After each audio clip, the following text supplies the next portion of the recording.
بسم اللہ الرحمن الرحیم۔ مولا صلی وسلم دائما ابدا علی حبیبک خیر الخلق کلہم محمد سید الکونین والثقلین والفریقین من عرب ومن نجم والحبیب الذی ترجی شفاعتہ لکل حول من الاحوال مقتحم یا رب بالمصطفیٰ بلغ مقاصدنا واغفر لنا ما مدى یا واسع الکرم۔ آپ نے اس سے کی شمع کے پروگرام کے سلسلہ میں آج کا یہ خصوصی پروگرام جو کہ 72 نیوز پر پیش کیا جا رہا ہے، اور اس کا آج کا عنوان بڑا ہی حسین اور بڑا سمجھ کر لیں کہ اللہ پاک کے حکم کے ساتھ بڑا منفرد سا ہے۔ آج کا عنوان اسلام اور انسان دوستی ہے۔ آج کے پروگرام میں قبلہ مفتی محمد سہیل احمد صاحب متمم جامعہ رضویہ احسن القرآن دینا کو خوش آمدید کہتا ہوں کہ آپ نے وقت نکالا اور آج کے پروگرام میں شامل ہوئے۔ مفتی صاحب، آج کا پروگرام شروع کرنے سے پہلے میں آپ سے ابتدا میں یہ سوال کرنا چاہوں گا کہ دنیا میں بہت سے مذاہب ہیں اور ہر مذہب کے ماننے والے اس بات کا دعویٰ کرتے ہیں کہ ان کا مذہب امن و آشتی کا درس دیتا ہے، ان کا مذہب دوسرے انسانوں کے لیے رحمت اور عافیت کا موجب ہے۔ لیکن جب ہم اسلام کو دیکھتے ہیں تو اسلامی تعلیمات ہمیں ان سارے مذاہب سے بالکل مختلف نظر آتی ہیں۔ تو میں جناب سے یہ سوال کرنا چاہوں گا کہ انسانی جان و مال اور آبرو کی اسلام کی نظر میں کیا اہمیت ہے؟ اسلام انسانی آبرو کو کیا اہمیت دیتا ہے؟ بسم اللہ الرحمن الرحیم، الحمدللہ رب العالمین والصلاة والسلام علی سید الانبیاء والمرسلین وعلی آلہ واصحابہ اجمعین۔ سب سے پہلے میں اس خوبصورت پروگرام کے انعقاد پر اور اس قدر خوبصورت اور ایسے موضوع کی انتخاب پر کہ جو ہمارے معاشرے کی ایک بہت بڑی ضرورت ہے، چینل 72 کی پوری ٹیم کو مبارکباد پیش کرتا ہوں اور ان کے لیے دعا گو بھی ہوں کہ اس نوعیت کے اور اس طرح کے مفید جو پروگرام ہیں یہ ہوتے رہنے چاہیے، اور اسلامی تعلیمات کے جو مختلف پہلو ہیں وہ اسی طرح عوام کے لیے، پبلک کے لیے، اپنے بہن بھائیوں کے لیے سادہ انداز میں، آسان انداز میں پیش ہوتے رہنے چاہیے، تاکہ ہمارے معاشرے میں جو مختلف قسم کی بے چینیاں ہیں اور مختلف قسم کی جو پریشانیاں اور معاشرتی مسائل ہیں تو ان کے حل کی طرف ہم آگے بڑھ سکیں۔ میں بار دیگر مبارکباد پیش کرتا ہوں اور اپنے میزبان محترم اس پروگرام کے ہوسٹ جناب پرویز اختر سیالوی صاحب، ان کا بھی شکریہ ادا کرتا ہوں جن کی وساطت سے مجھے بھی اس پروگرام میں شمولیت کا موقع ملا، اور اسلام کا یہ جو پیغام امن ہے اور پیغام محبت ہے اس پہ ہم انشاءاللہ تعالی اس پہ بات چیت کریں۔ تو آپ نے دیگر مذاہب کی بات کی اور پھر اسلام کی بات کی، تو اس میں جو سب سے پہلی بات میں عرض کرنا چاہوں گا وہ یہ ہے کہ باقی جتنے بھی مذاہب ہیں، جب آپ ان کی تفصیلات میں جاتے ہیں اور ان کی ٹیچنگز کا، ان کی تعلیمات کا مطالعہ کرتے ہیں تو پھر آپ کے سامنے یہ بات آتی ہے کہ وہ انسانی جان کے حوالے سے، انسان کی مال، اس کی عزت آبرو کے حوالے سے کیا تعلیمات دیتے ہیں یا اس کی عزت و حرمت کے حوالے سے وہ کیا بتاتے ہیں، لیکن اسلام وہ مذہب ہے کہ جس کی تعلیمات، جس کی ٹیچنگز کی ڈیٹیل میں آپ نہ جائیں، جب آپ کی زبان پہ لفظ اسلام آتا ہے تو اس دین کا نام ہی ایسا ہے کہ جو سلامتی کا مظہر ہے۔ ماشاءاللہ۔ آپ جانتے ہیں کہ اسلام کا جو لفظ ہے تو وہ سلم سے بنا ہے، اور سلم کا معنی ہی سلامتی ہے۔ اسی طرح ایمان کا لفظ جو ہے وہ امن سے بنا ہے، تو گویا یہ دنیا کا واحد مذہب ہے، یہ دنیا کا واحد ریلیجن ہے کہ جس کا ایک نام اسلام ہے، ایک نام ایمان ہے۔ اسلام سلامتی سے بنا ہے، ایمان امن سے بنا ہے۔ تو گویا ہمارے دین کا نام ہی یہ بتا رہا ہے کہ یہ وہ دین ہے جو سراپا امن ہے، سراپا سلامتی ہے، جس میں دوسروں کا نفع، جس میں دوسروں کا فائدہ، جس میں دوسروں کی جان مال اور عزت و آبرو کا تحفظ، یہ ایک بیسک پرائرٹی کی حیثیت رکھتا ہے۔ اور ابھی ہم انشاءاللہ جب اس پہ کھل کے بات کریں گے تو ہم ان میں سے ایک ایک ٹاپک کو لیں گے کہ اسلام کی نظر میں انسانی جان کی کیا حیثیت ہے، دوسرے انسانوں کے مال کی اسلام کی نظر میں کیا رسپیکٹ ہے، دوسروں کی عزت آبرو، دوسروں کے وقار کا خیال رکھنا، اس بارے میں ہمارے پیارے دین نے، قرآن و سنت نے، اور بالخصوص ہمارے پیارے نبی سید الانبیاء خاتم المرسلین صلی اللہ تعالی علیہ وسلم کی سیرت طیبہ میں ہمارے لیے کیا پیغام ہے، اس پہ انشاءاللہ ہم کوشش کریں گے کہ کھل کے بات ہو اور اسلام کا پیغام انسان دوستی ہم اپنے سامعین تک پہنچا سکیں۔ مفتی صاحب، آپ نے بڑے اچھے انداز میں اسلام کا جو انسان کے ساتھ دوستی کا ایک رشتہ ہے وہ آپ نے بیان فرمایا۔ میں آپ سے سوال یہ کرنا چاہوں گا کہ نبی مہربان علیہ الصلوۃ والسلام جن کو یہ تاج پہنا کر بھیجا گیا، وما ارسلناک الا رحمۃ للعالمین، آپ کے ارشادات کی روشنی میں جو انسانوں کی عزت و احترام ہے اس کے حوالے سے جناب کیا بیان فرمانا چاہیں گے؟ آپ نے بہت خوبصورت سوال کیا، لیکن میں چاہوں گا کہ ہم جو ایک ترتیب ہے اس کے مطابق سب سے پہلے ہمارے دین میں کسی بھی معاملے کو ہمیں یہ ہدایت دی گئی کہ ہم اللہ کی مقدس کتاب کی روشنی میں دیکھیں، قرآن مجید فرقان حمید کی روشنی میں دیکھیں۔ تو اگر آپ کی اجازت ہو تو ہم اپنی بات کو قرآن کریم سے شروع کریں، اللہ رب العالمین کے مقدس کتاب سے، کہ وہ ہمیں دوسروں کی جان مال اور عزت و آبرو کی تکریم کے حوالے سے کیا سبق دیتی ہے۔ تو اس سلسلے میں سورہ مائدہ کی آیت نمبر 32 اور 33، یہ دو آیات بہت ہی جامع اور بہت ہی خوبصورت آیات ہیں۔ اللہ تبارک و تعالی فرماتا ہے، اعوذ باللہ من الشیطان الرجیم، بسم اللہ الرحمن الرحیم، من قتل نفسا بغیر نفس او فساد فی الارض فکأنما قتل الناس جميعا۔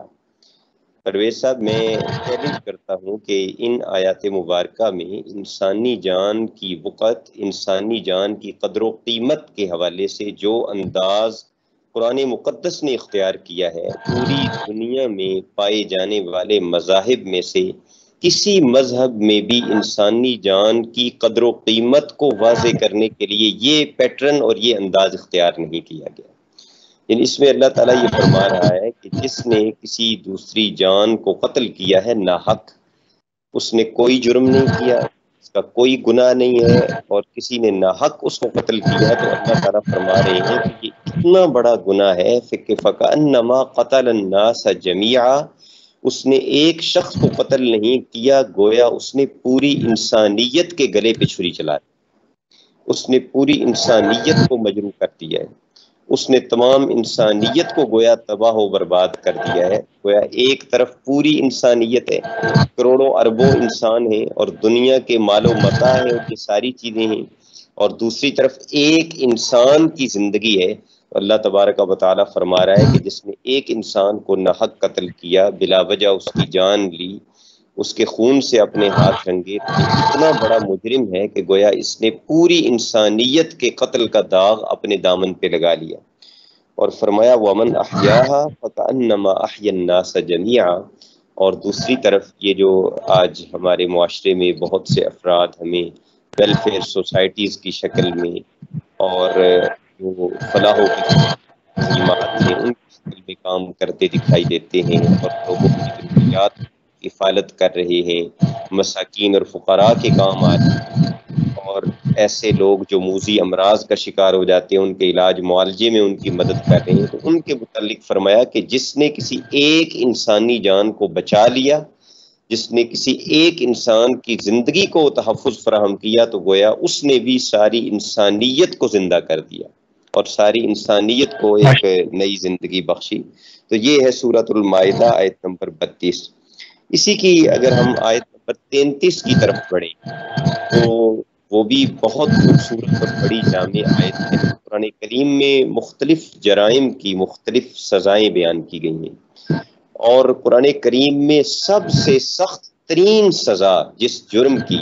بیان کی گئی ہے، 72 چینل کے ناظرین اور سامعین سے میں بطور خاص کہوں گا کہ وہ اس آیہ مبارکہ کو، میں ریفرنس ریپیٹ کر رہا ہوں، یہ سورۃ المائدہ کی آیت نمبر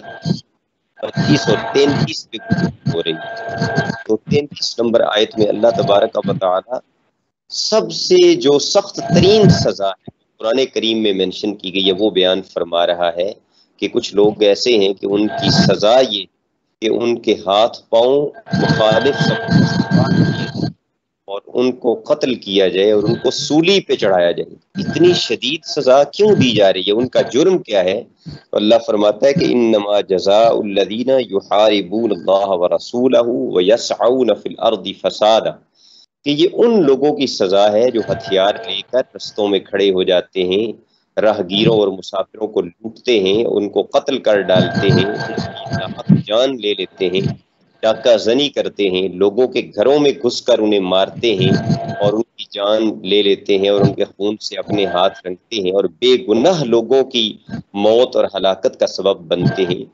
تو ڈاکہ زنی، لوگوں کے گھروں میں گھس کر انہیں قتل کر دینا، ان کی جان مال کو خطرے میں ڈالنا، یہ اتنا بڑا جرم ہے کہ آپ آیہ مبارکہ کے الفاظ پہ غور کیجئے۔ اللہ فرماتا ہے یحاربون اللہ ورسولہ، یہ لوگ در حقیقت دوسرے انسانوں کو قتل نہیں کر رہے، یہ اپنے اس فعل کے ذریعے رسول سے جنگ کر رہے ہیں، یعنی ان کی جنگ خدا کے ساتھ ہے، ان کی جنگ خدا کے رسول کے ساتھ ہے۔ اور یہاں میں اس آیت کو اگر رسول اللہ صلی اللہ تعالی علیہ وسلم کی اس فرمان علی شان کے ساتھ ریلیٹ کروں کہ ایک انسان کا قتل یا چند لوگوں کا قتل یہ اللہ رسول سے جنگ کیسے بن گئی، تو وہ اس لیے اللہ رسول سے جنگ بن گئی کہ جس انسان کو اس نے قتل کیا ہے وہ اللہ کی مخلوق ہے،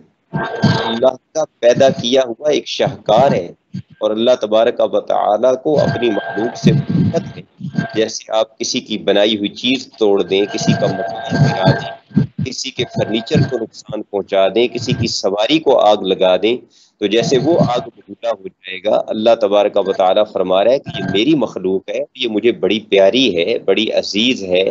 میں نے انہی کے لیے یہ ساری کائنات کی نعمتیں پیدا کی ہیں اور ایمان عطا کرنے والا میں ہوں۔ تو گویا جو میرے بندے پر ہاتھ اٹھا رہا ہے اور میری مخلوق کو ناجائز تنگ کر رہا ہے، انہیں قتل کر رہا ہے، وہ اللہ اور اللہ کے رسول کے ساتھ اعلان جنگ کر رہا ہے۔ جس حدیث کی طرف میں اشارہ کرنا چاہ رہا ہوں وہ خطبہ حجۃ الوداع ہے۔ ہم سب مسلمان جانتے ہیں کہ رسول اللہ صلی اللہ تعالی علیہ وسلم کی مبارک زندگی کا یہ جو سب سے امپورٹنٹ خطبہ تھا وہ یہ خطبہ حجۃ الوداع ہے، جس میں یہ دین کی تکمیل ہوئی اور رسول اللہ صلی اللہ تعالی علیہ وسلم نے قیامت تک آنے والی انسانیت کے لیے بطور نبی اور بطور رسول کے جو میسج اور جو پیغام دینا تھا وہ حضور نے خطبہ حجۃ الوداع میں دیا۔ تو اس میں حضور علیہ الصلوۃ والسلام کا انداز کیا تھا، اب ذرا اس انداز پہ آپ بھی فرمائیں گے میرے ساتھ مل کے، اور میں اپنی 72 کے ناظرین سے بھی عرض کروں گا، سامعین سے بھی عرض کروں گا کہ وہ بھی اس پہ غور کریں کہ یہ کون سا دن تھا۔ یہ 9 ذی الحجہ کا دن تھا اور یہ میدان عرفات تھا، اور یہ اللہ رب العالمین کی مقدس سرزمین پہ تھے۔ تو حضور نے پہلے صحابہ سے سوال کیا، یہ بتاؤ کہ یہ کون سا دن ہے، یہ کون سا مہینہ ہے، یہ کون سا شہر ہے تو سب سوالوں کے جواب میں صحابہ اکرام کے ادب اور ان کی تعظیم کا عالم یہ تھا کہ ہر سوال کے جواب میں انہوں نے یہی کہا کہ اللہ اور اللہ کا رسول بہتر جانتے ہیں. حالانکہ وہ جانتے تھے. جب حضور یہ سوالات کر چکے تو پھر حضور نے فرمایا کہ کیا یہ ذی الحج کا دن نہیں ہے، اور کیا یہ ذی الحجہ کا مبارک مہینہ نہیں ہے، اور کیا یہ اللہ رب العالمین کی مقدس سرزمین مکہ مکرمہ اور عرفات نہیں ہے؟ تو جب سب نے کہا کہ جی ہاں، تو حضور نے جو جملہ ارشاد فرمایا، میں اپنے تمام سامعین سے کہوں گا کہ یہ آج کے پروگرام کا اور آج کی اس گفتگو کا شاید سب سے خوبصورت جملہ ہو، اس لیے کہ یہ میرے پیارے نبی کی زبان مبارک سے نکلا ہوا جملہ ہے. حضور نے فرمایا کہ پھر اچھی طرح سن لو اور قیامت تک آنے والی میری انسانیت تک میرا یہ پیغام پہنچا دو کہ تمہاری جانوں کی عزت، تمہارے مالوں کی عزت، تمہاری عزت و آبرو اور مرتبہ، تمہاری پراپرٹیز، تمہارے مال و دولت، تمہاری جان مال، یہ سب چیزیں قیامت تک تمہارے لیے اسی طرح معزز و محترم ہیں جس طرح یہ دن معزز و محترم، جس طرح یہ مہینہ عزت والا ہے، جس طرح یہ شہر عزت والا ہے، جس طرح اللہ کے گھر کی تکریم و تعظیم ہے. یہی تعظیم و تکریم اللہ تبارک و تعالی نے انسانی جان کو عطا فرمائی ہے. تو اس لیے میں نے عرض کیا کہ اسلام میں ہمیں جو تعلیمات ملتی ہیں انسانی جان کی عزت و حرمت کے حوالے سے، جب ہم کمپیریزن کرتے ہیں تو کسی بھی اور مذہب کے اندر ہمیں اتنی گہرائی میں جا کر انسان کی عزت، تکریم، جان مال اور آبرو کے تحفظ کے لیے ہدایات نہیں ملتی. ماشاءاللہ مفتی صاحب، آپ نے قرآن و حدیث کی روشنی میں انسان کی اسلام میں جو اہمیت ہے، جو اس کا احترام ہے، آپ نے بڑے اچھے انداز میں واضح کیا. کیا وجہ ہے کہ ہم یعنی قرآن و حدیث کو پڑھتے بھی ہیں، علماء سے سنتے بھی ہیں، لیکن پھر بھی ہمارے درمیان بغض و عناد بھی ہے، انانیت بھی ہے. ہم کیسے ایک دوسرے کے درمیان الفت و احترام کا ایک جذبہ جو ہے وہ پیدا کر سکتے ہیں؟ اس حوالہ سے آپ کچھ بیان فرمائیے گا. بہت ہی ریلیونٹ کوشچن آپ نے کیا، اور بہت ہی اہم اور خوبصورت سوال ہے. میں سمجھتا ہوں کہ جس سے ہمیں اس مسئلے کو ڈائیگنوز کرنے میں بہت مدد مل سکتی ہے. ظاہر ہے معاشرے میں دن بدن جو بڑھتی ہوئی قتل و غارت ہے، چوری ڈکیتی کی وارداتیں ہیں، دوسروں کی محنت کی کمائی کو چھین لینا ہے، چھوٹے چھوٹے بچوں اور بچیوں کو ناحق قتل کر دینا ہے، جوانوں کے آپس میں لڑائی جھگڑے ہیں، زمینوں اور جائیدادوں کے معاملات پر اور چھوٹی چھوٹی باتوں پر. پرویز صاحب، جو ہمارے لیے سب سے ایک شرمندگی کا باعث ہے وہ یہ ہے کہ ہم دیکھتے ہیں کہ ایک آدمی دکان پہ جاتا ہے اور وہاں سے وہ کوئی چھوٹی سی چیز خریدتا ہے جس کی قیمت شاید 50-100 روپے ہو، اور وہاں اس چیز پہ جھگڑا ہو جاتا ہے اور بندہ قتل ہو جاتا ہے. یعنی ایسے واقعات ہمیں روزانہ اخبارات میں دیکھنے کو ملتے ہیں. تو آپ نے بہت خوبصورت سوال کیا کہ ہم اس کی جڑیں تلاش کریں کہ اصل مسائل کیا ہیں، اور کیوں انسان کا دشمن ہے، کیوں کلمہ گو کا دشمن ہے، کیوں ہمارے دلوں میں دوسروں کے لیے عزت، تکریم، احترام اور دوسروں کی جان مال اور آبرو کے تحفظ کے لیے وہ جذبہ اور وہ احساس نہیں رہا کہ جو ہمارے دین نے ہمیں عطا کیا ہے. تو اس سوال کے جواب کو اگر ہم قرآن و سنت میں اور رسول اللہ صلی اللہ تعالی علیہ وسلم کی مبارک سیرت اور مبارک زندگی میں تلاش کرنے کی کوشش کریں تو اس کے جو ہمیں ریزن اور اس کے جو اسباب ملتے ہیں، اس میں سب سے بڑا سبب وہ لالچ اور ہوس ہے. جب انسان مادی حرص میں مبتلا ہوتا ہے، لالچ میں مبتلا ہوتا ہے، آپ دیکھیے کہ دنیا میں جو پہلا قتل ہوا، حضرت آدم علیہ السلام کے بیٹوں میں سے قابیل نے حابیل کو قتل کیا. تو آپ ذرا اس قتل کی وجوہات پہ غور کریں، اس کے اسباب پہ غور کریں، تو آپ کو اس میں حسد نظر آئے گا، آپ کو اس میں دوسرے کی کسی خوبی پر جلن نظر آئے گی، آپ کو اس میں ناروا غصہ نظر آئے گا، اور آپ کو اس میں ناجائز قسم کی جو مادی منفعت ہے، یعنی میٹریلسٹک جو سوچ ہے کہ دوسرا کیوں کوئی فائدہ لے جائے، دوسرا کیوں کوئی نفع حاصل کر لے اور میں کیوں پیچھے نہ رہ جاؤں. یہ وہ بنیادی وجہ ہے کہ جوں انسان کے اندر مادیت پرستی آئے گی، جوں اس کے اندر پیسے کی ہوس، دنیا کی ہوس، دوسروں کے لیے حسد، جلن، بغض اور نفرت کی جذبات بڑھیں گے، تو پھر وہ حسد، وہ جلن، وہ بغض، وہ نفرت وہ انسان کو اس بات پہ مجبور کرے گا کہ وہ نہ کسی کی جان کی پرواہ کرے، نہ کسی کی مال کی پرواہ کرے، نہ کسی کی عزت اور آبرو کی پرواہ کرے۔ تو اب اس بیماری کو دور کرنے کے لیے ہمیں کیا کرنا ہوگا؟ بڑی خوبصورت حدیث مبارکہ ہے۔ رسول اللہ صلی اللہ تعالی علیہ وسلم ارشاد فرماتے ہیں کہ مجھے خدا کی عزت کی قسم ہے کہ تم اس وقت تک جنت میں نہیں جا سکتے جب تک کہ تم آپس میں محبت نہ کرنے لگے، ایک دوسرے سے پیار نہ کرنے لگے۔ اور پھر پیارے نبی صلی اللہ تعالی علیہ وسلم نے فرمایا کہ میں تمہیں بتاؤں کہ کون سا ایسا طریقہ ہے کہ جس سے تمہارے دلوں کی قدورتیں، نفرتیں جو ہیں وہ باہمی محبت میں تبدیل ہو جائیں، وہ الفت میں تبدیل ہو جائیں، وہ پیار میں تبدیل ہو جائیں، اور تم ایک دوسرے کے ویری نہ بنو بلکہ ایک دوسرے کے بھائی بھائی بن جاؤ۔ تو صحابہ کرام نے عرض کیا حضور ضرور بتائیے۔ تو نبی کریم علیہ السلام نے فرمایا افشوا السلام فیما بینکم، کثرت سے آپس میں ایک دوسرے کو سلام کیا کرو،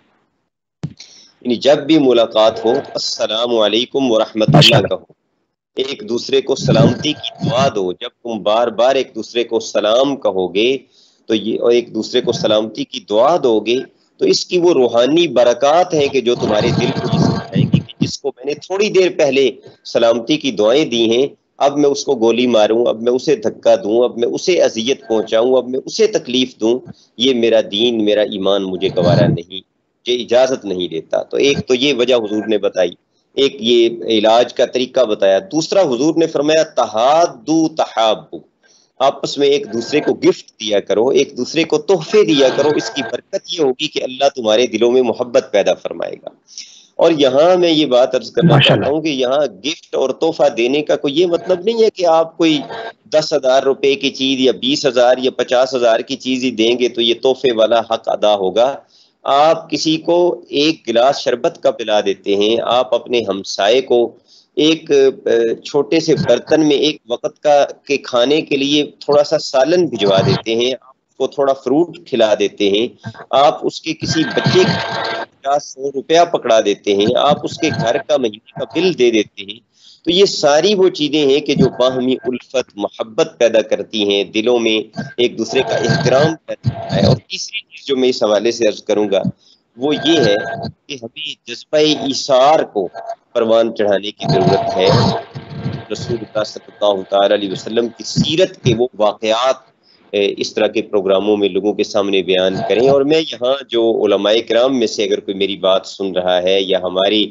جمعہ پڑھانے والے جو خطبہ حضرات ہیں یا ائمہ مساجد ہیں یا مسجد کمیٹیوں کے جو اراکین ہیں، ان سے یہ گزارش کہ وہ اپنے ائمہ اور خطباء سے یہ ریکویسٹ کریں کہ وہ خطبات جمعہ میں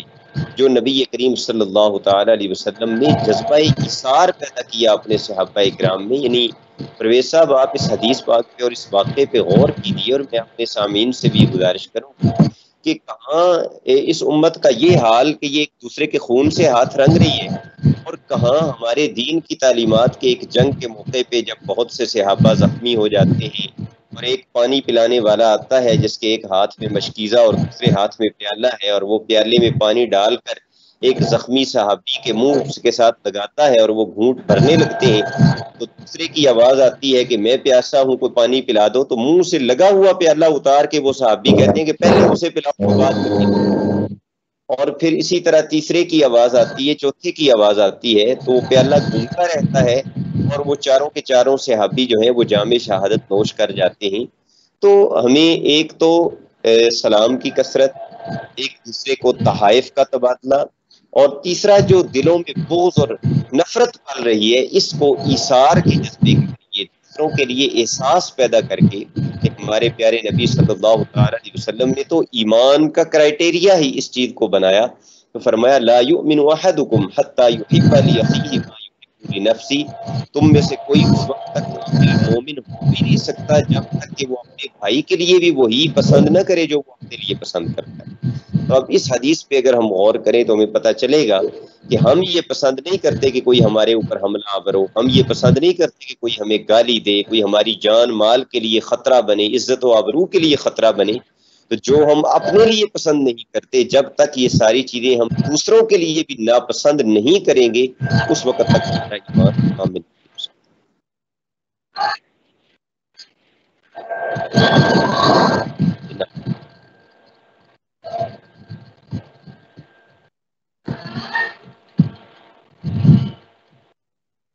جی محترم، بات کو آگے بڑھایا جائے اور اگلے ماشاءاللہ مفتی صاحب، آپ نے بڑے اچھے انداز میں ان نقائص کی نشاندہی کی ہے جن کی وجہ سے مسلمان ایک دوسرے سے دور ہیں اور ان کے دلوں کے درمیان نفرت و کدورت اور اس کے ساتھ ساتھ اناد کے جذبات ہیں وہ پنپ رہے ہیں۔ اب میں آپ سے ایک بڑا اسی ٹاپک کے حوالے سے ریلیونٹ کوشچن کرنا چاہوں گا، وہ یہ ہے کہ آج کے دور میں لوگ حقوق العباد کو ادا کرنے میں بڑی سستی کرتے ہیں اور عموماً جو دوسرے لوگوں کے حقوق ہیں ان کو ادا کرنے میں اتنے وہ یعنی تیزی کا مظاہرہ نہیں کرتے، اور اس کی جو حقوق العباد کی جو روز بروز بڑھتی ہوئی پامالی ہے اس کو ہم کیسے کم کر سکتے ہیں؟ آپ نے بہت ہی خوبصورت اس موضوع کو بڑی خوبصورتی سے آگے بڑھایا ہے، اور بات یقیناً جب ہم انسانی جان، مال، عزت و آبرو کی حرمت کی بات کرتے ہیں تو در حقیقت ہم حقوق العباد ہی کی بات کر رہے ہوتے ہیں۔ تو اس میں سب سے پہلی بات جو میں ریپیٹ کروں گا، پہلے بھی میں نے عرض کی کہ اصل میں ضرورت اس چیز کی ہے کہ ہم ان موضوعات کو بار بار عوام کے سامنے پیش کریں، ان پہ بار بار گفتگو ہو، ہمارے ممبر سے، ہمارے محراب سے، ہمارے مصلوں سے، ہمارے عوامی اجتماعات میں ہم جب آپس میں بیٹھیں تو ہم ان موضوعات کو اپنی گفتگو میں لے کر آئیں اور ان پہ اتنا ریپیٹڈلی ہم حضور اکرم صلی اللہ تعالی علیہ وسلم کا جو اسوہ حسنہ ہے وہ حضور کی امت کے سامنے پیش کریں کہ لوگ سوچنے پہ مجبور ہو جائیں۔ تو میں اپنے ائمہ سے، خطباء سے، علماء سے بار دیگر یہ ریکویسٹ کروں گا کہ وہ معاشرے میں پائی جانے والی اس کمزوری کی طرف اپنے خطبات کا رخ موڑیں اور پورے جمعہ کے خطبات میں ان حقوق العباد کی ادائیگی، انسانی جان، مال، عزت و آبرو کی حرمت کو موضوع سخن بناتے ہوئے اس پہ لوگوں کو کنسنٹریٹ کروائیں اور امت مسلمہ کو اس طرف لے کر آئیں۔ یہ تو تھا ایک ان کے لیے پیغام۔ اب آپ کے سوال کے جواب کی طرف میں آتا ہوں کہ حقوق العباد کی ادائیگی میں جو کوتاہیاں پائی جا رہی ہیں اور لوگوں کی اس طرف توجہ نہیں ہے، اور وہ یہ سمجھتے ہیں کہ شاید میں نماز پڑھ رہا ہوں، میں نے حج کر لیا ہے، میں نے عمرہ کر لیا ہے اور میں صدقات و خیرات کر رہا ہوں تو یہ چیزیں مجھے بخشوا دیں گی۔ رسول اللہ صلی اللہ تعالی علیہ وسلم کی بڑی ہی خوبصورت حدیث میں اپنے سامعین کے گوش گزار کرنا چاہتا ہوں۔ ایک دفعہ حضور تشریف فرما تھے اور صحابہ کرام بھی بیٹھے ہوئے تھے، تو حضور علیہ الصلوۃ والسلام نے فرمایا کہ صحابہ یہ بتاؤ کہ مل مفلس، مفلس کسے کہتے ہیں، غریب آدمی تمہاری نظروں میں کون ہے؟ صحابہ کرام نے عرض کیا یا رسول اللہ صلی اللہ علیہ وسلم،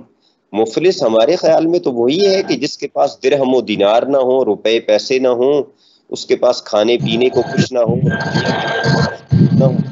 رسول اللہ صلی اللہ علیہ وسلم نے اپنی امت کی کتنی خوبصورتی سے تربیت فرمائی۔ حضور نے فرمایا کہ بے شک دنیاوی لحاظ سے تو مفلس اسی کو کہتے ہیں، لیکن آؤ میں تمہیں بتاؤں کہ حقیقتاً مفلس اور کنگال اور غریب کون ہوگا۔ تو پھر حضور نے قیامت کے دن کا وہ منظر بیان فرمایا۔ نبی رحمت صلی اللہ تعالی علیہ وسلم نے ارشاد فرمایا کہ قیامت کے دن ایک بندے کو اللہ کی بارگاہ پیش کیا جائے گا جس کے نام اعمال نمازیں بھی ہوں گی، روزے بھی ہوں گے، حج و زکوٰۃ بھی ہوگا اور بہت سی اس طرح کی عبادتیں ہوں گی، لیکن اس نے کسی کو تھپڑ مارا ہوگا۔ اب یہ ہے وہ بات جو آپ کے سوال میں جس کا تذکرہ کیا حقوق العباد کے حوالے سے، تو ایک بندہ کھڑا ہو جائے گا اور عرض کرے گا یا اللہ اس نے دنیا میں ناحق مجھے تھپڑ مارا تھا، اور دنیا میں تو یہ بڑا طاقتور تھا، میں اس سے بدلہ نہیں لے سکتا تھا، اب میں تیری بارگاہ میں اپنا مقدمہ پیش کرتا ہوں۔ دوسرا بندہ کھڑا ہو جائے گا یا اللہ اس نے مجھے گالی دی تھی، تیسرا کھڑا ہو جائے گا یا اللہ اس نے مجھے دھکا دیا تھا، چوتھا کھڑا ہو جائے گا یا اللہ اس نے میرا فلاں حق مارا تھا، فلاں حق غصب کیا تھا، دنیا میں تو کمزور تھے، بدلہ نہیں لے سکے، لیکن پروردگار آج تیری عدالت میں ہم یہ مقدمہ پیش کرتے ہیں۔ تو ہمارے پیارے نبی صلی اللہ علیہ وسلم نے فرمایا کہ اللہ تعالیٰ کیا فیصلہ فرمائے گا؟ ظاہر ہے قیامت کے میدان میں پیسہ تو چلے گا نہیں، دولت تو چلے گی نہیں، وہاں تو ایک ہی کرنسی کام آئے گی اور وہ نیک اعمال ہیں۔ تو اللہ تعالیٰ پھر اس بندے کی نیکیاں ایک ایک کر کے ان مظلوموں کو عطا فرماتا جائے گا۔ یعنی جس کو تھپڑ مارا اسے کچھ نیکیاں دے دی جائیں گی، جسے دھوکہ دیا کچھ نیکیاں اسے دے دی جائیں گی، اور اسی طرح کرتے کرتے حضور فرماتے ہیں کہ اس کی نیکیاں ختم ہو جائیں گی. تو پھر اللہ تعالیٰ یہ فیصلہ فرمائے گا کہ اب جن لوگوں پہ اس نے ظلم کیا ہے، جن کے حقوق کی اس نے وائلیشن کی ہے، ان کے گناہ اس کے نامہ اعمال میں ڈالے. حضور نے فرمایا کہ پھر ایک وقت ایسا آئے گا کہ اس بندے کے نامہ اعمال میں گناہوں کے انبار لگ جائیں گے، اور پھر اسے اوندے منہ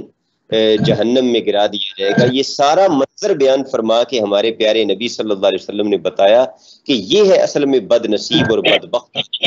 اور مفلس اور کنگال آدمی. کہ دنیا میں تو اگر کوئی مفلس کنگال ہوگا تو اس کی 100 طریقوں سے مدد کی جا سکتی ہے، لیکن حقوق العباد کو کر قیامت میں اللہ کے دربار میں حاضر ہونے والا یہ وہ بد نصیب اور بدبخت انسان ہوگا کہ جس کا ٹھکانہ جہنم ہے. اور پھر حضور اکرم صلی اللہ تعالی علیہ وسلم نے مختلف مواقع پر یہ بھی ہمیں بتایا ہے کہ یہ جو عبادتیں ہیں، نماز روزہ وغیرہ ہے، تو یہ تو بندے کا معاملہ ہے پروردگار کے ساتھ. ان میں اگر کوئی کمی کوتاہی رہ بھی گئی تو شاید وہ پروردگار معاف فرما دے. کسی کی نماز میں کوتاہی ہے، روزے میں کوتاہی ہے، لیکن حقوق العباد کے متعلق بڑے ہی دو ٹوک انداز میں اور کلیئر انداز میں حضور نے فرما دیا کہ ایک بکری نے بھی اگر کسی دوسری بکری کو دنیا میں سینگ مارا ہوگا تو اس کو بھی موقع دیا جائے گا مظلوم بکری کو کہ تو بھی سینگ مار کے اپنا بدلہ لے لے. اور حضور نے فرمایا کہ اس وقت تک کوئی بندہ ایک قدم بھی آگے پیچھے نہیں ہٹ سکے گا میدان محشر میں کہ جب تک اس نے جن لوگوں کے ساتھ ظلم اور زیادتی کی ہے دنیا میں تو اس کا وہ بدلہ نہ لے. اب یہ تو بات ہو گئی آخرت کی، لیکن میں آپ کے سوال کے جواب میں جو آخری بات کرنا چاہوں گا کہ دنیا میں بھی حقوق العباد کی جو پامالی ہے اس کی سزا انسان کو مل کے رہتی ہے. ایسا نہیں ہوتا کہ آپ خلق خدا کو تنگ کریں، آپ کسی پہ ناحق حملہ آور ہوں، آپ کسی کو لوگوں کے سامنے بے عزت کریں، آپ بھرے بازار میں کسی کی رنگ نسل یا قومیت کی بنیاد پر اس کو اذیت پہنچائیں. یہ ہمارے دیہاتوں میں بڑے مسائل ہیں. یہ خاص طور پہ جو ہمارا منڈی بہاؤدین، گجرات اور اس طرح کے جو اضلاع ہیں ان میں اکثر جانے کا اتفاق ہوا ہے. تو اگرچہ پورے ہمارے اس خطے کے یہ مسائل ہیں، لیکن ان علاقوں میں بطور خاص میں نے یہ مسائل دیکھے ہیں کہ رنگ کی بنیاد پر، قومیت کی بنیاد پر، کسی کے پیشے کی بنیاد پر اس کی تدلیل کرنا، اس کو گھٹیا سمجھنا، اس کو تانے مارنا، اور اس کو ساری زندگی معاذ اللہ اس کے لیے کمی کا لفظ استعمال کرنا، اور اس کو اپنی بنسبت ایک کم تر درجے کا شہری یا کم تر درجے کا انسان، بلکہ بعض اوقات انسان بھی سمجھنے پہ تیار نہ ہونا. یہ وہ ساری چیزیں ہیں کہ جو ہمارے معاشرے میں پائی جاتی ہیں. میں عرض یہ کر رہا تھا کہ اگر حقوق العباد کی آپ نے حق تلفی کی ہے اور ان کی وائلیشن کی ہے تو آخرت میں جو سزا ملے گی وہ تو ملے گی، دنیا میں بھی اللہ تعالیٰ اپنے کا دل دکھانے کی سزا لیے بغیر آپ کو کبھی بھی جانے نہیں دے گا. اور اس حوالے سے ایک بڑا ہی خوبصورت اور ایمان افروز واقعہ ہے صحیح بخاری میں سے جو میں اپنے سامعین کی خدمت میں پیش کر رہا ہوں. حضرت بلال حبشی رضی اللہ تعالیٰ عنہ جو حضور کے بڑے ہی پیارے صحابی، حضور کے عاشق اور حضور کے مؤذن ہیں، ہم سب جانتے ہیں کہ ان کا تعلق حبشہ سے تھا اور ان کی رنگت سیاہ تھی. تو ایک اور صحابی ہیں حضرت ابو ذر غفاری، یہ بھی بڑے معروف صحابی ہیں اور بڑے ہی جانثار صحابی ہیں حضور کے. ایک موقع پر ان دونوں صحابہ کرام کے درمیان تھوڑی سی کسی معاملے پہ کلامی ہو گئی، رنجش پیدا ہو گئی. تو حضرت ابو ذر غفاری نے غصے میں آ کر حضرت بلال حبشی رضی اللہ تعالی عنہ کو یہ کہہ دیا کہ سیاہ ماں کا بیٹا، یعنی سیاہ فام ماں کا بیٹا، کالی رنگت والی ماں کا بیٹا، یہ الفاظ انہوں نے کہہ دیے. تو رسول اللہ صلی اللہ تعالی علیہ وسلم کو جب اس واقعے کی خبر ملی تو کریم نبی صلی اللہ تعالی علیہ وسلم حضرت ابو ذر غفاری کو بلایا اور فرمایا کہ ابو ذر، ابھی تک جاہلیت والی عادتیں تم سے نہیں گئیں اور ابھی تک دور جاہلیت والے اثرات تم اپنے اندر لیے پھرتے ہو. اللہ تعالیٰ کی بارگاہ میں توبہ کرو. تو حضرت ابو ذر غفاری پر اس بات کا اتنا اثر ہوا حضور کے اس سمجھانے کا، اور وہ اتنے نادم اور شرمندہ ہوئے کہ انہوں نے اپنا چہرہ زمین پہ رکھ دیا، اپنا رخسار، اور یہ قسم اٹھا لی کہ جب تک حضرت بلال اپنا پاؤں میرے چہرے پر نہیں رکھیں گے اور مجھے معاف کرنے کا اعلان نہیں کریں گے میں اپنا چہرہ زمین سے اٹھاؤں گا نہیں. اور حضرت اپنا قدم مبارک ان کے چہرے پہ رکھا اور انہیں معاف کرنے کا اعلان کیا تو حضرت ابو ذر غفاری نے اپنا چہرہ اٹھایا. یہ تھی حضور کی تربیت کہ کوئی کسی کو رنگ کی بنیاد پہ تانا نہیں دے سکتا، کوئی کسی کو نسل کی بنیاد پہ گھٹیا نہیں سمجھ سکتا، کوئی کسی کو قومیت کی بنیاد پہ گھٹیا نہیں سمجھ سکتا۔ اور خطبہ حجۃ الوداع میں بھی حضور نے یہی فرمایا تھا کہ کسی عربی کو اجمی پر، کسی گورے کو کالے پر، کسی سرخ رنگ والے کو سیاہ رنگ والے پر کوئی فوقیت حاصل نہیں، تم سب اللہ کے بندے اور حضرت آدم کی اولاد ہو۔ اگر تم میں سے کسی کو کوئی رتبہ حاصل ہے، کوئی مقام اور مرتبہ حاصل ہے، تو وہ تقوی اور پرہیزگاری کی بنیاد پر ہے۔ تو میں آپ کے سوال کا جواب اسی پہ ختم کروں گا کہ حقوق العباد کی ادائیگی کے بغیر قیامت کے میدان میں بھی کامیابی کا تصور ناممکن ہے، اور دنیا میں بھی وہ شخص ذلت اور رسوائی میں مبتلا ہوتا ہے اور مشکلات کا شکار رہتا ہے اپنے گھر میں، اپنی ذاتی اور نجی زندگی میں۔ جو دوسروں کی زندگیوں کو اذیت بناتا ہے، یقیناً اس کی اپنی زندگی بھی اذیتوں، مصیبتوں اور تکلیفوں کا شکار بنی رہتی ہے۔ میں آج کے پروگرام میں جناب ناصر عباس تارڑ صاحب، پاکستان اوورسیز ایئر ٹرسٹ کے چیئرمین کو خوش آمدید کہتا ہوں۔ ناصر صاحب خوش آمدید۔ آج آپ نے بڑا وقت دیا ہے۔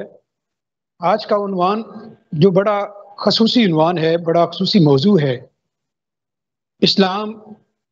کی جو انسان دوستی ہے اس کے حوالہ سے۔ تو آپ چونکہ ضلع منڈی بہاؤالدین میں ویلفیئر سوسائٹیز کے سرخیل ہیں، ٹارچ بیئرر ہیں، آپ چاہتے ہیں کہ پورا ضلع منڈی بہاؤالدین جو ہے وہ ایک فلاحی ضلع بن جائے۔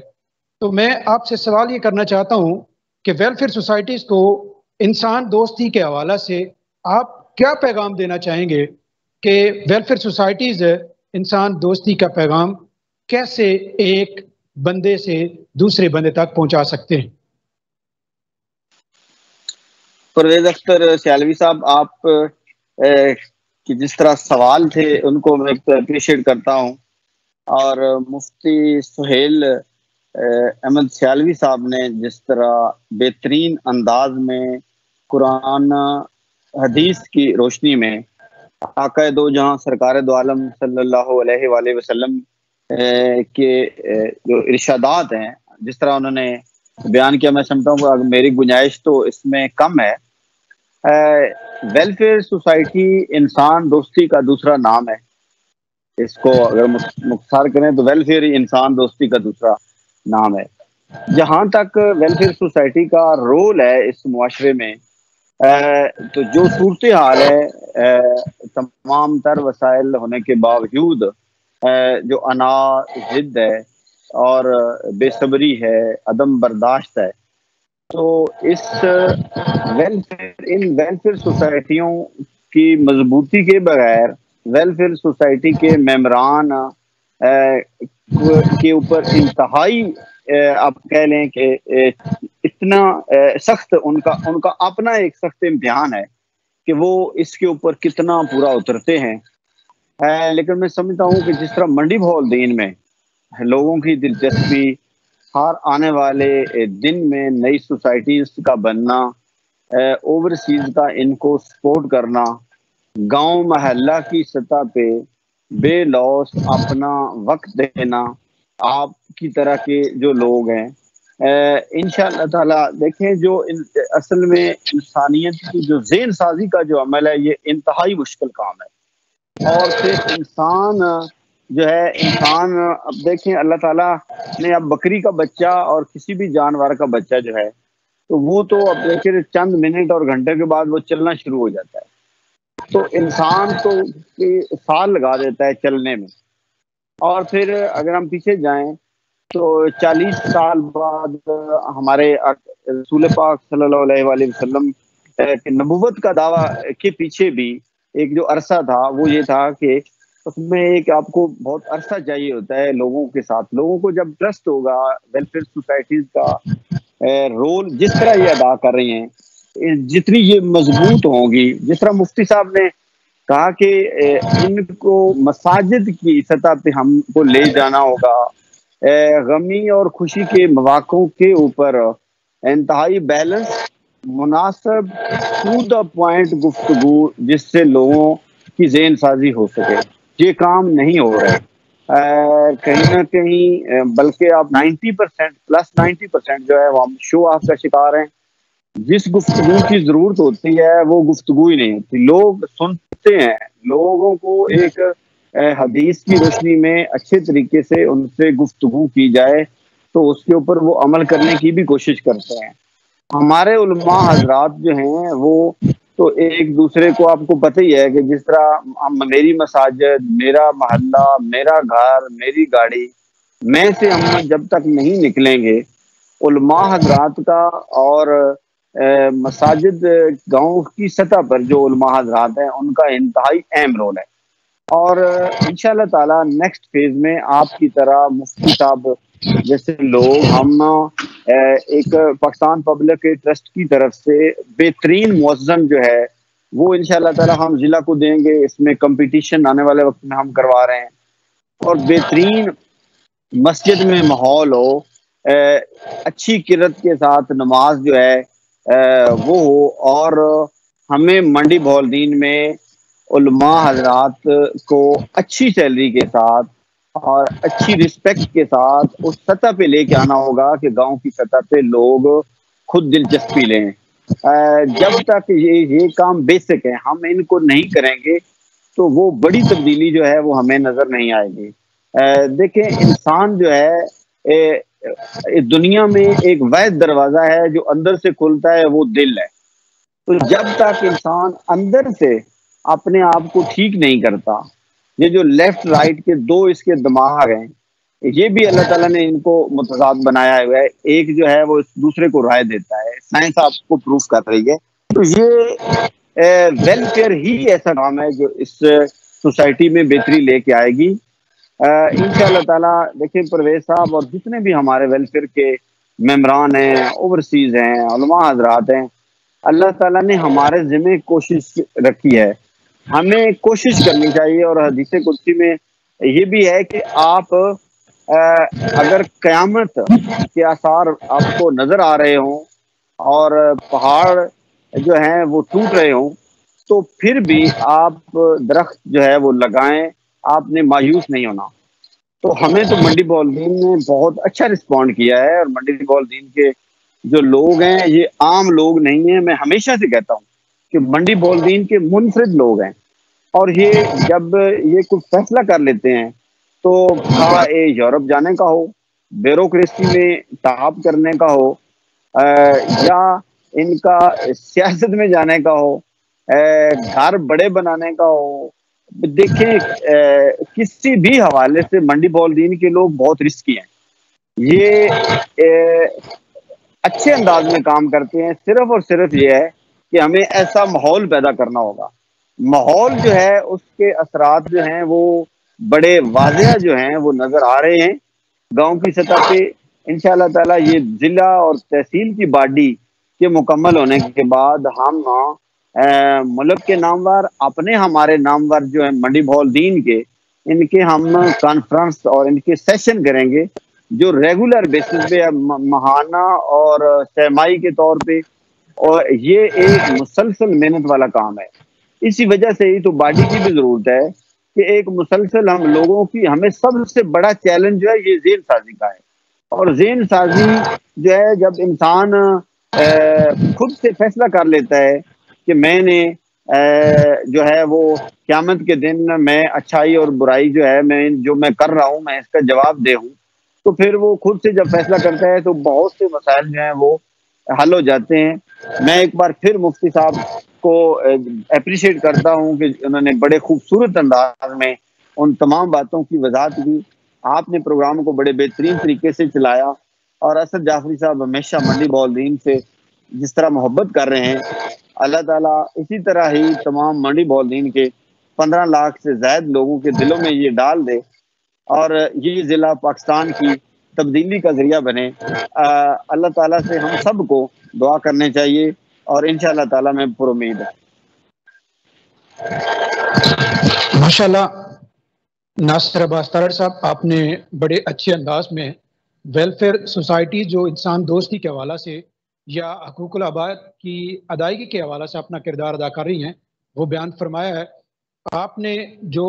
بوٹا لگایا ہے ویلفیئر سوسائٹی کے حوالہ سے ضلع منڈی بہودین میں، انشاءاللہ وہ بوٹا اب تناور درخت بننے جا رہا ہے، اور عنقریب انشاءاللہ لوگ اس درخت کے پھل سے بھی مستفید ہوں گے۔ تو اب میں اگلا کویسچن مفتی سہیل احمد صاحب سے کروں گا کہ مفتی صاحب، کوئی انسان اپنے آپ کو انسان دوستی کے قالب میں کیسے ڈھال سکتا ہے؟ اسے کیا کرنا چاہیے کہ وہ اپنے آپ کو انسان دوستی کے قالب میں ڈھال لے؟ سب سے پہلے تو میں برادرم ناصر عباس صاحب نے جو گفتگو کی ہے تو اس پہ انہیں اپریشیٹ بھی کرتا ہوں، اور انہوں نے جو علماء کے حوالے سے بات کی ہے تو میں اپنی ذات کے حوالے سے اور اپنی جو ہماری ٹیم ہے مختصر سی، اس ٹیم کی تمام تر جو ہمدردیاں ہیں اور ہماری جو خدمات ہیں تو وہ صرف اور صرف اللہ کی رضا کے لیے میں یہ ان سے وعدہ کرتا ہوں کہ جہاں تک انشاءاللہ تعالی ہم سے یہ آواز پہنچ سکے گی اور آپ کی آواز میں آواز ملانے اور آپ کے ساتھ کندھے سے کندھا ملا کر کھڑے ہونے کا جہاں تک ہمیں موقع ملے گا تو اس کے لیے ہم ہر وقت حاضر ہیں انشاءاللہ۔ تو اب میں آپ کے سوال کے جواب کی طرف آتا ہوں۔ یہ جو یونائٹڈ نیشنز کے مرکزی دفاتر ہیں ان کی جو عمارت ہے، ان کے اوپر انہوں نے دنیا کے جو بڑے بڑے شعراء اور بڑے بڑے پوئٹ اور بڑے بڑے ریفارمرز جو ہیں اور بڑے بڑے سیاسی اور مذہبی مفکرین، ان کی جو حکمت بھری باتیں ہیں، ان کے جو وزڈم والے الفاظ ہیں وہ انہوں نے لکھے ہوئے ہیں۔ تو وہاں ہمارے ایک بڑے مشہور بزرگ اور شاعر گزرے ہیں، شیخ سعدی شیرازی رحمۃ اللہ علیہ۔ تو ان کے 2-3 اشعار ہیں جو یونائٹڈ نیشنز کی مرکزی عمارت کے سامنے والی دیوار پہ جن کا ترجمہ اور جو اشعار لکھوائے گئے ہیں، اس لیے کہ وہ ریپریزنٹ کرتے ہیں پوری ہیومینٹی کو، پوری انسانیت کو۔ تو آپ کے سوال کا جواب میں ان اشعار کی روشنی میں دوں گا، اور یہ اشعار در حقیقت ترجمہ ہے ہمارے پیارے نبی خاتم النبیین صلی اللہ تعالی علیہ وسلم کی ایک حدیث کا، کہ شیخ سعدی رحمۃ اللہ تعالی علیہ فرماتے ہیں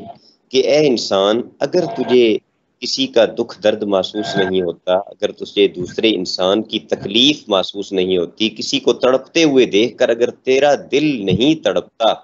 اور کسی کو کسی اذیت میں مبتلا دیکھ کر اگر تو بالکل چین کی نیند سویا ہوا ہے، تو وہ کہتے ہیں کہ نہ شاید کہ نامت نہند آدمی۔ تو سچی بات یہ ہے کہ پھر تجھے انسان کا ٹائٹل اور انسان کا لقب اختیار کرنے کا کوئی حق نہیں،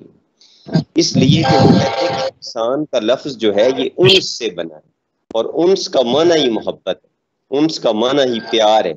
تو اللہ تعالیٰ نے تجھے انسان کا لقب دیا ہے، اور وہ کہتے ہیں کہ یہ کیوں میں یہ کہہ رہا ہوں کہ اگر تجھ میں انس نہیں، محبت نہیں، دوسروں کا خیال نہیں، تو انسان کہلانے کے قابل نہیں۔ وہ کہتے ہیں اس لیے کہ ہماری بنیاد ایک ہے، ہماری جڑ ایک ہے، ہم ایک ہی باپ حضرت آدم کی اولاد ہیں، ہم ایک جسم کے مانندے۔ اور وہ کہتے ہیں کہ اگر کسی ایک عضو کو تکلیف ہو، آنکھ میں درد ہو، پیٹ میں درد ہو، سر میں درد ہو،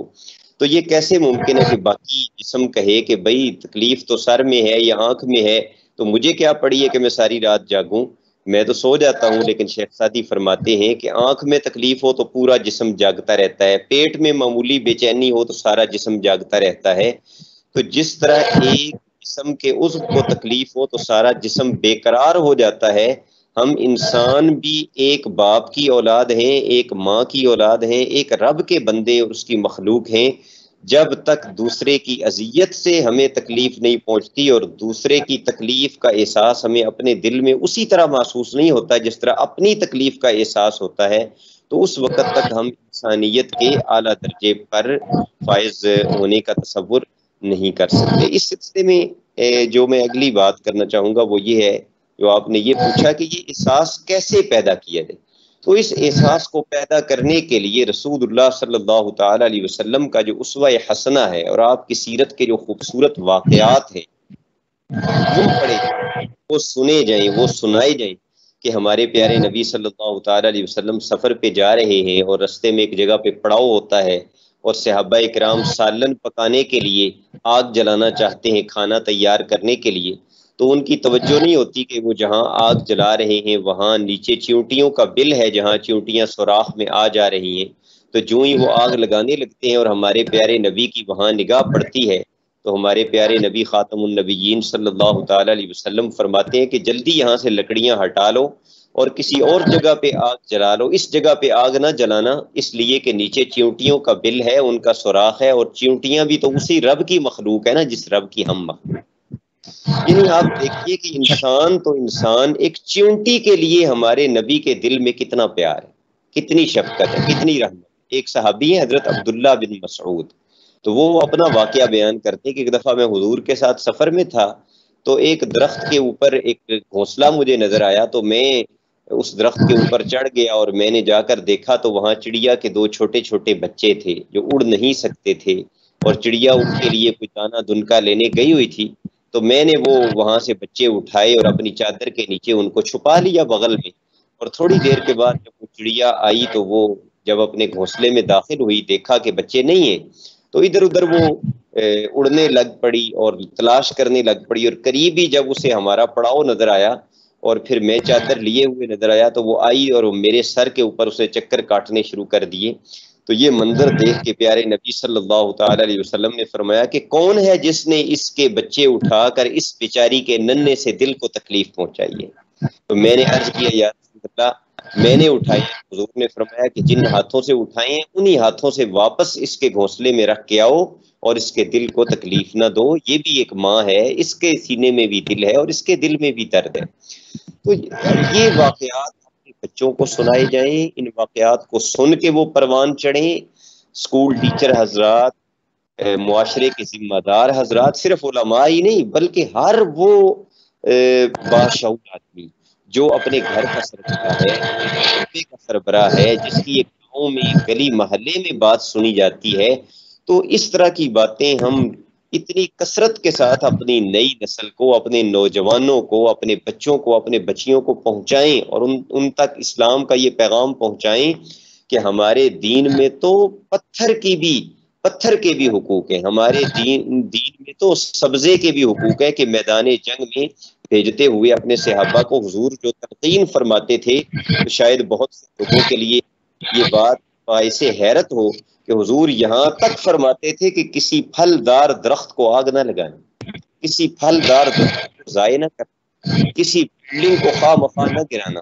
رستے کے اندر کوئی ایسا مسئلہ نہ پیدا کرنا کہ جس سے راہگیروں کو، گزرنے والوں کو تکلیف ہو، کسی عورت کو، کسی بچے کو، کسی بوڑھے کو، کسی گرجے میں بیٹھے ہوئے پادری کو جو اللہ اللہ کر رہا ہے اپنے مذہب کی تعلیمات کے مطابق، اسے تکلیف نہ پہنچانا، اسے اذیت نہ دینا۔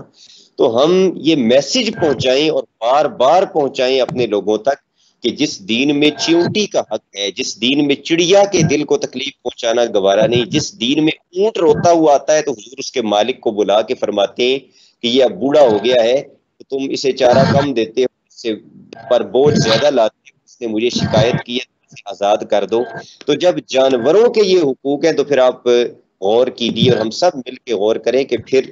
ایک انسان کے کیا حقوق ہوں گے، ایک کلمہ گو کے کیا حقوق ہوں گے۔ اور میں آخر میں جو انہوں نے بات کی ویلفیئر سوسائٹیز کے حوالے سے، تو میں اس بات کا اضافہ کرنا چاہوں گا کہ ہمارے جیسے جو ممالک ہیں، ترقی پذیر ممالک ہیں، جن کو تیسری دنیا کی تھرڈ ورلڈ کنٹریز جنہیں کہا جاتا ہے، جہاں کرپشن ہے، جہاں جو انفراسٹرکچر ہے اس کی کمی ہے، جہاں حکومتیں مالی طور پہ مسائل کا شکار ہیں، اور جہاں صحت کے مسائل، جہاں پہ تعلیم کے مسائل، غربت بہت زیادہ ہے، لوگوں کے پاس علاج معالجے کے لیے، اپنے روزگار کے لیے، روزمرہ ضروریات کے لیے لوگوں کے پاس وسائل نہیں ہیں، ایسے میں سمجھتا ہوں کہ آپ لوگوں نے یہ جو جھنڈا بلند کیا ہے انسان کی خدمت کا، اور پھر اس میں بلا تفریق کہ کون کس فرقے سے تعلق رکھتا ہے، کون کس مسلک سے تعلق رکھتا ہے، کون کس قومیت سے تعلق رکھتا ہے، ان سب چیزوں کو ایک طرف رکھتے ہوئے جس طرح آپ لوگ نکلے ہیں اور آپ کے دل میں اپنے علاقے کی فلاح و بہبود کے لیے، اپنے علاقے کی ترقی اور بہتری کے لیے، ڈیولپمنٹ کے لیے جو جذبات ہیں، تو یقیناً میں یہ سمجھتا ہوں کہ وہ حضور کی جو حدیث ہے کہ خیر الناس من ینفع الناس، کے لوگوں میں سب سے بہتر انسان وہ ہیں جو دوسروں کے لیے نفع کا باعث بنے، فائدے کا باعث بنے، تو آپ لوگ یقیناً اس رستے پر چل رہے ہیں۔ میری دعائیں آپ کے ساتھ ہیں، میری نیک تمنائیں اور نیک خواہشات آپ کے ساتھ ہیں، اور میں چینل 72 کے توسط سے تمام ناظرین اور سامعین کی خدمت میں بھی یہ بات کروں گا کہ ایسی ویلفیئر سوسائٹیز جو آپ کے علاقے میں صفائی ستھرائی کا کام کر رہی ہیں، جو صحت کے مسائل کو حل کرنے میں شب و روز مصروف ہیں، ہسپتال بنائے جا رہے ہیں، ڈسپینسریز کا قیام عمل میں لایا جا رہا ہے، واٹر فلٹرز جو پلانٹ ہیں وہ لگائے جا رہے ہیں، یا لوگوں کے لیے جو ہے روزگار کے مواقع مہیا کیے جا رہے ہیں، تو جو صاحب ثروت حضرات ہیں، جو اوورسیز ہمارے بھائی ہیں، وہ پہلے بھی تعاون کر رہے ہیں، مزید کر وہ ان کے دست و بازو بنے، اور آرگنائز طریقے سے ہم اگر ان کاموں کو سر انجام دیں گے تو یقیناً یہ کام ہماری کایا پلٹ سکتے ہیں، اور خیر الناس من ینفع الناس کی جو بشارت ہمارے پیارے نبی خاتم النبیین صلی اللہ علیہ وسلم نے ہمیں عطا فرمائی ہے، ہم صحیح معنوں میں اس کا مصداق بن سکتے ہیں۔ جی پرویز صاحب۔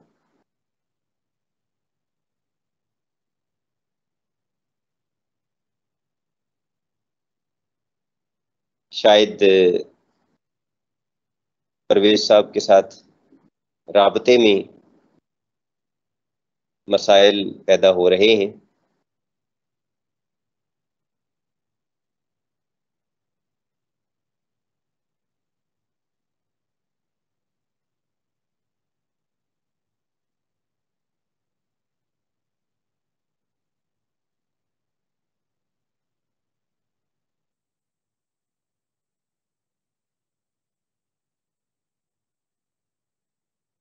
تو